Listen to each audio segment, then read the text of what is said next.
Hello everyone. Hi everyone. আজি আমি হগি মাহৰ মন্দিৰ ফুৰিব Hello আহিছো। everyone!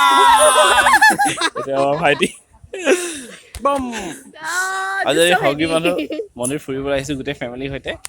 তাৰপাছত এইটো হ'ল মানে হিষ্টৰিকেল মন্দিৰ হয়, বহুত প্ৰাচীন যুগৰ মন্দিৰ। মানে এইটো ইয়াৰ হিষ্ট্ৰী এনেকুৱা যে এইটো চাগে 10th century সময়তে তেতিয়া কামৰূপৰ ৰজাবিলাকে বনাইছিলে। আৰু পিছত সেইটো এজন কালাপাহাৰ বুলি আক্ৰমণকাৰী এজনৰ হাতত মানে মন্দিৰটো ধ্বংস হ'ল।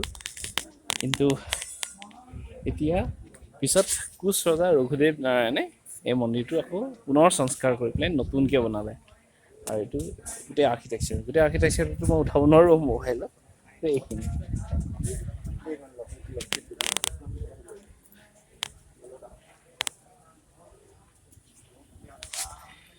এই আৰ্কিটেকচাৰত এটা বস্তু আছে যে মন্দিৰটো গোটেই আসনৰ ওপৰত আছে হা, যেনে গজাখন বুলি কয়, এইটো হাতীৰ আসনৰ ওপৰত আছে গজাখনে। গোটেই আপুনি চাব গোটেইখন হাতী, তলত গোটেইখন হাতী। এইখিনি হ'ল গজাখন। তাৰ ওপৰত হ'ল পদ্মাসন, মানে পদুমৰ আসন।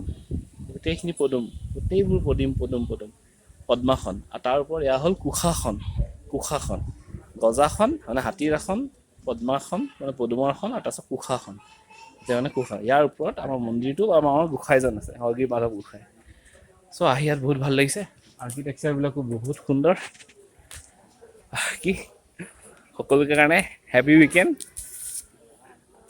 Happy weekend! Happy weekend. Happy weekend. Happy weekend. Bye bye. Bye bye.